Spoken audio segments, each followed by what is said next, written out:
بسم اللہ الرحمن الرحیم الحمد للہ رب العالمین وصلی اللہ وسلم علی نبینا محمد وعلی آلہ وصحبہ اجمعین اما بعد۔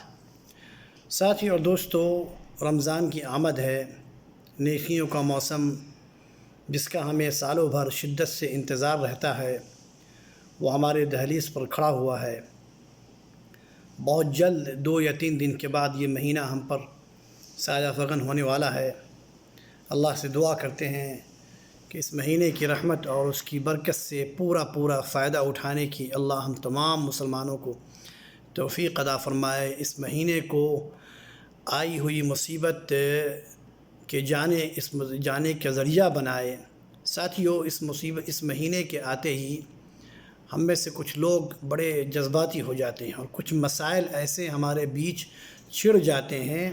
یہ پورے مہینے میں مسلمان انہی مسائل میں اپنے آپ کو لگائے رکھتے ہیں، بجائے اس کے کہ ہم اس مہینے کا عبادت کے طور پر فائدہ اٹھائیں، خوب عبادت کریں، قرآن کی تلاوت کریں، اللہ سے خوب مانگیں اور جتنا بھی زیادہ ہو سکے اللہ کا ذکر کرتے رہیں، اس لیے کہ مبارک مہینہ ہے، سال میں صرف ایک مرتبہ آتا ہے، لیکن ہم ایسا نہیں کرتے۔ ہم اپنے آپ کو کچھ ایسے مسائل میں الجھائے رہتے ہیں کہ اصلی چیز ہم سے دور ہوتی چلی جاتی ہے۔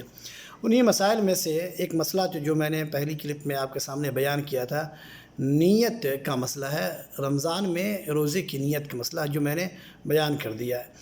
آج اس ویڈیو کلپ میں یہ بیان کرنے کی میں کوشش کروں گا کہ ابھی ساتھیوں اس وقت جو پوری دنیا میں کووڈ-19 یعنی کرونا وائرس کی شکل میں جو ایک مہاماری ہے، پوری دنیا پر مسلط ہے اور سارے لوگ پچھلے تقریباً 22-25 دنوں سے لاک ڈاؤن کا شکار اپنے گھروں کے اندر ہے، اور مسلمانوں سے یہ بات مستقل کہی جا رہی ہے کہ آپ اپنی نمازیں اپنے گھر پر علیحدہ پڑھیں، مسجدوں میں نہ جائیں، بھیڑ اکٹھی نہ کریں، مستقل یہ مسلمانوں کو تنبیہ کی جا رہی ہے۔ یہاں تک کہ ہم پچھلے تقریباً 22 دنوں سے نہ جمعہ کی نماز مساجد میں پڑھ رہے ہیں اور نہ 5 وقت کی نمازیں اپنے گھروں میں ہی ان نمازوں کو ہم ادا کر رہے ہیں، اور یہ بالکل واضح ہے کہ اللہ سبحانہ وتعالی انشاءاللہ ہمارے ثواب میں کوئی بھی کمی نہیں کرے گا۔ یہ حدیث کے مطابق جو ثواب اللہ ہمیں مساجد میں دیا کرتا تھا، ہم گھر پر جو عبادت کر رہے ہیں انشاءاللہ ثواب میں کوئی کمی نہیں ہوگی۔ ساتھیوں، یہیں پر کچھ مسلمانوں کے ذہن میں جو اشکالات آ رہے ہیں تراویح کے تعلق سے، تراویح کیسے پڑھیں، اس کا بالکل سیدھا سادہ جواب ہے۔ ہم کچھ مسائل میں اتنے جذباتی ہو جاتے ہیں کہ ہمیں جذبات میں آنے کی ضرورت ہی نہیں ہے۔ اس سوال کا سیدھا جواب یہ ہے کہ جس طرح آپ مساجد میں تراویح کی نماز پڑھا کرتے تھے، ایسے ہی گھر میں پڑھیں گے آپ۔ مساجد کی نماز آپ جماعت سے پڑھتے تھے، اگر گھر میں آپ تنہا شخص ہیں تو تنہا نماز پڑھیں آپ۔ گھر میں اگر 2-4 افراد ہیں تو 2-4 افراد کے ساتھ پڑھیں، جس طرح آپ فرض نمازیں پڑھتے ہیں جماعت کے ساتھ میں، اسی طرح آپ تراویح کی نماز پڑھیں۔ آپ میں سے کوئی ایک امام بن جائے جو قرآن اگر اسے زبانی یاد ہو تو زبانی پڑھے، اگر زبانی یاد نہ ہو تو دیکھ کے پڑھیں۔ اب قرآن نہیں آتا ہے آپ کو پڑھنے، قرآن آپ کو نہیں یاد ہے تو یہ آپ کی مجبوری ہے، یہ آپ کی کمی ہے۔ یہ اب قرآن نہ آئے اس کے لیے آپ باہر سے کسی حافظ کو اپنے گھر پہ بلائیں گے آپ، یا 2-4 گھروں کو اکٹھا کر کے اپنے چھت پر کسی حافظ کے ذریعے تراویح پڑھوائیں گے؟ تو پھر یہ لاک ڈاؤن سے آپ پر اس کا فائدہ کیا؟ لاک ڈاؤن کا جو سب سے بڑا مقصد ہے کہ وہ بھیڑ نہیں جمع ہونے پائے، اس لیے اس چکر میں نہ رہیں آپ کہ 2-4-10 گھر کے لوگوں کو، افراد کو بلا کر اپنے گھر کی چھت پر یا اپنے گھر کے حال میں ایک حافظ کو بلا کر تراویح 10 دن کے اندر جلدی قرآن پڑھ کے ختم کروا لیں اور ہو گیا، آپ کو مقصد پورا ہو گیا رمضان کا۔ ایسا نہ کریں ساتھیوں، رمضان کی حرمت کا احترام کریں۔ جو چیز جس قاعدے سے، جس انداز سے اللہ کے نبی صلی اللہ علیہ وسلم نے ادا کرنے کا حکم دیا ہے، اسی انداز سے کریں آپ۔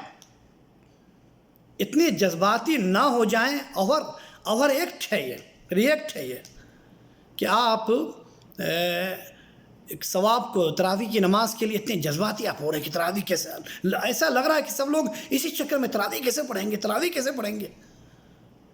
جماعت سے پڑھیں گے، سیدھی سی بات ہے۔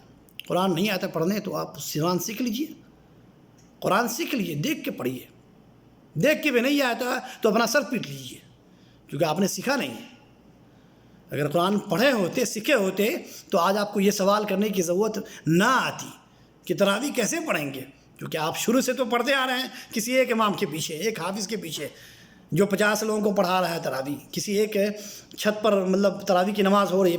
پچھلے جو ایام تھے، جو واقعات ہوئے ہیں، اب آپ کو یہ موقع نہیں مل رہا ہے تو آپ اس چکر میں کیسے تراویح کی نماز پڑھیں؟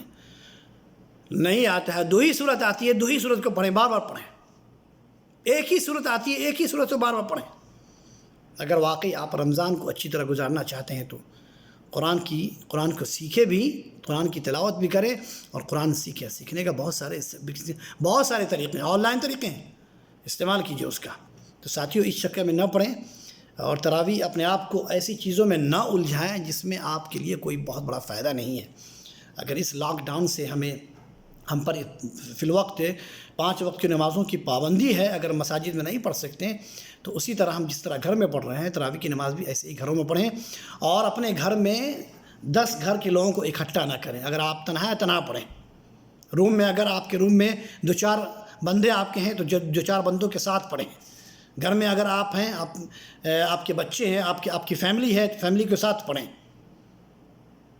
اللہ سے دعا کرتے ہیں کہ اللہ ہمیں آنے والے مہینے کے خیرات اور برکات کو خوب حاصل کرنے کی توفیق عطا فرمائے۔ السلام علیکم ورحمۃ اللہ وبرکاتہ۔